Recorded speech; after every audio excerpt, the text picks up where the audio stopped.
Are you ready to scale your business in a way that's aligned with your soul and profitable? I'm Casey Rossi, a business and leadership coach. I've been a full-time entrepreneur for 30 years and love business. I help conscious leaders increase their impact and optimize their lives.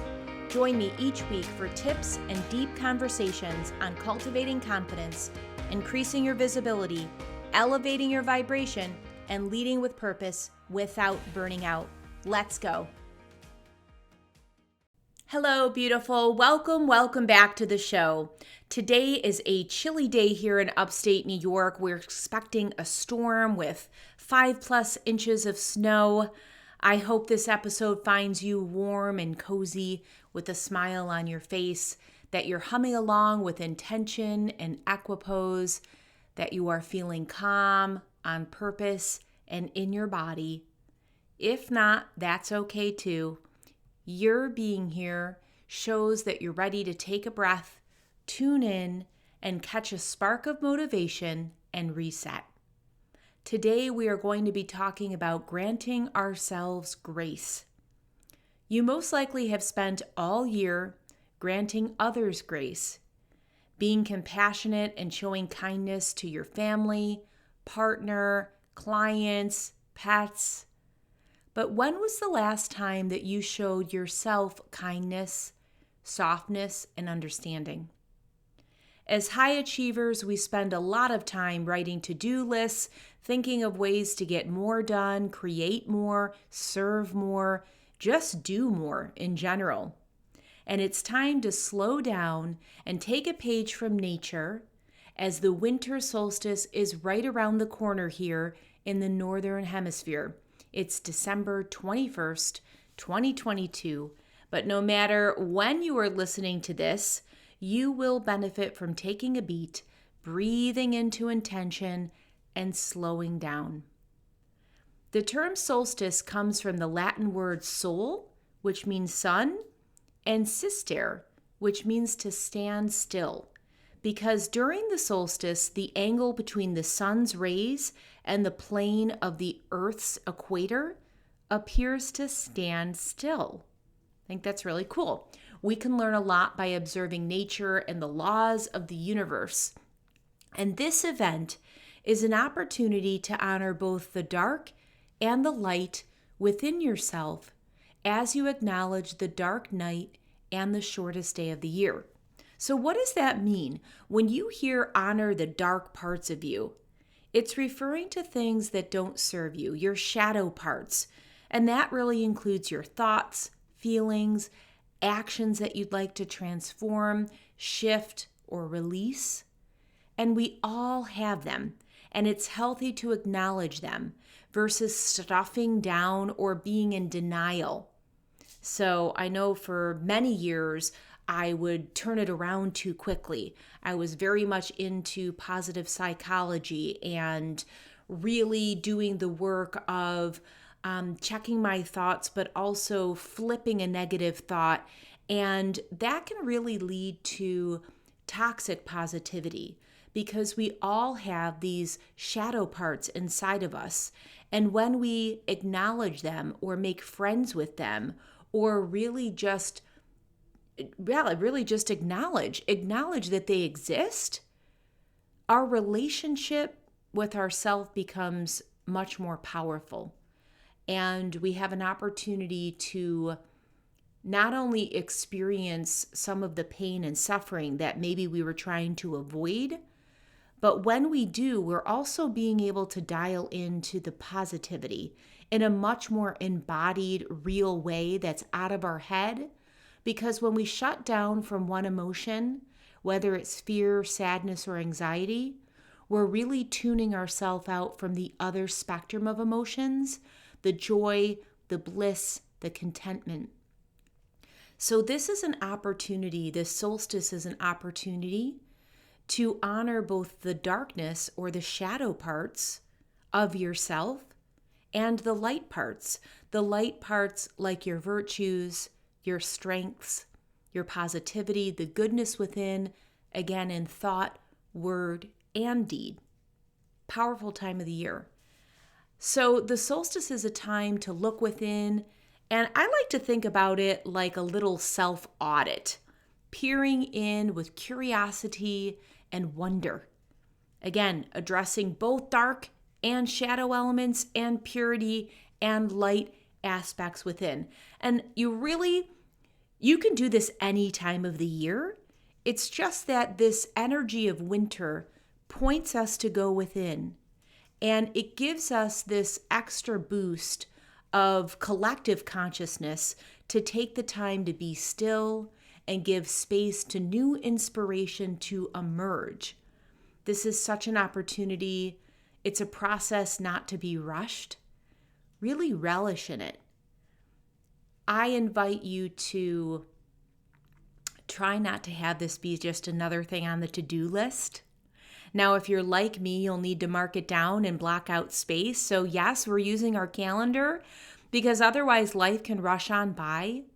So to ensure that you honor and respect this opportunity, put it in the books, but also relish in it and don't rush the process. Use the energy of nature to support you during this time. All right, back to the title of this episode, Grant Yourself Grace.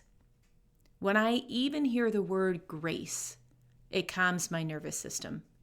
The word is soft and flowing. It evokes a vision of a beautiful, fluid dancer for me, goddess energy, very light and airy. When was the last time that you honored your own light? That flame within you, that soul force energy that has the power to ignite light for days.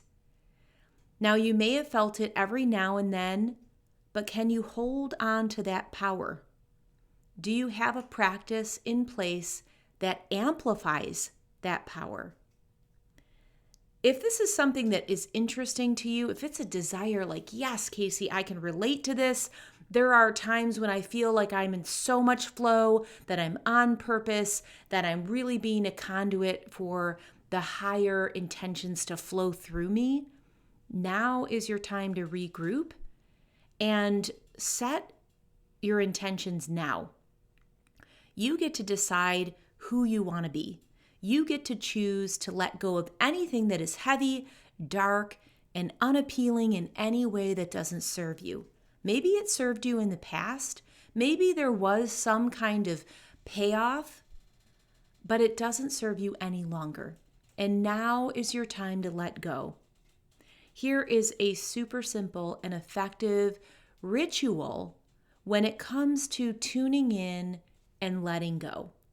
And you can always go back to the show notes because this is going to be transcribed. So don't feel like you have to madly, rush to write down the steps. Just head back to the show notes and you can copy paste this and take a peek at it. So any rituals really are about carving space and setting intentions. I like to light a candle or burn incense. I also love to sage myself and my space. That feels really good. So when you're setting your intention, it's really about, for this particular time of the year and for winter solstice, letting go of the darkness to transform it into the light. You can write down what you want to let go of on a piece or several pieces of paper. And again, take some time. I like to think about it of going through all the different areas of my mind, my heart, my body. I breathe and allow whatever wants to bubble up and be expressed to come to the surface. I'm not rushing it. I'm not writing one or two things and being like, okay, got that checked off the list. So really give yourself lots of juicy space because you might be surprised just by the act of slowing down. Things are going to bubble up that may surprise you, that may bring up some emotion, that may have been buried for a while because we've tucked them away in the corner or threw a blanket over them metaphorically. And so we're really now giving space and unveiling what wants to be seen, what's been maybe knocking at our door, what's maybe been expressing itself as dis-ease or pain in our body. This is an opportunity to tune in and just make contact with all of those messages that are trying to come through. Writing down what you want to release is really powerful. Sinking into the feeling of trust that you are exactly where you need to be and that all is well within your world. Reaffirm to yourself that you get to architect the life that you want. You get to change the story. You get to rewrite old limiting beliefs. It's almost like rewriting a hard drive. You get to do that for yourself. You get to move on as the light leader that you are destined to be. Remember to be present with yourself. Breathe into this space and dropping from your head into your heart, into your body. Tuning into the breath, listening to those inner messages, and just allowing. Allow yourself to just be. This simple but powerful act is one that you can do often. It's one that is a way to grant yourself grace. You can do this alone, or you can gather a group of your girlfriends. One year I did this with 5 ladies. We made a whole thing of it with fun food and meditation and just a sharing opportunity, and it was really beautiful. So this is one example of resetting and showing yourself grace. And you know what? There are so many more ways, little things that you can do throughout your day to show yourself that you have your own back, that you deserve all the kindness that you outpour to others, and it starts with self-love. Your example of grace to yourself will be a model for others to follow. Your bestie, your daughter, your mother. People are watching, and this is really a beautiful opportunity to model self-care. When we see others living out self-kindness, it gives us hope for ourselves, and it gives us permission to try it out, permission to lean into the possibility of living in a new way, of speaking to ourselves in a new way with kindness and dignity. So I invite you to take this opportunity as we move into winter, as the solstice and nature and the planets are guiding us to rest and reflect. Embrace this opportunity to release, to change directions, to set an intention that will seed you in this beautiful way. It will amplify what you truly desire and set you on a path as we start releasing 2022 and moving into 2023. This is such a beautiful and powerful exercise to reset, to calm our nervous systems, and to have this intention that both feels like setting us up for a purposeful life, and it also sets us up to take more time out for ourselves, because we know that when we're healthy mentally, physically, emotionally, spiritually, that we can give more. And I know because you're listening to this, that service is a really important aspect.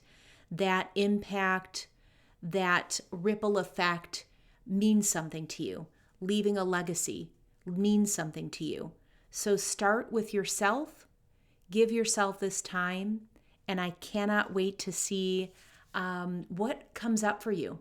I would love it if you wanted to even share with me what comes up during this ritual, what comes up maybe during a journaling session when you're really having this intention of self-kindness. Dash me a DM on any of the social channels, or feel free to email me at casey@caseyrossi.com. I am cheering for you all the way and sending you lots of positive vibes during this time. Until next week, my friend, breathe joy. I hope you enjoyed today's episode. If so, head on over to lovethepodcast.com/brilliance to review the show. Also, and this is so important, as the feminine energy is rising, as women leaders are coming more into their own, it's important to support one another. subscribing, sharing, sending a link to another woman when you've enjoyed something. Not only my work, but any other female creator. It not only supports that female creator, but contributes to women in general. It contributes to this feminine rising.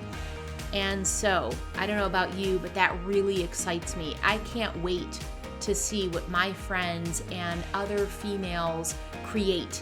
And it just juices me up to be a part of anything that has to do with women empowerment, anything that has to do with inspiring other females to use their voice, to take a chance, right? To lean in and trust their own intuition, because we create some pretty amazing things. Thank you so much for being here, and I'll catch you next week.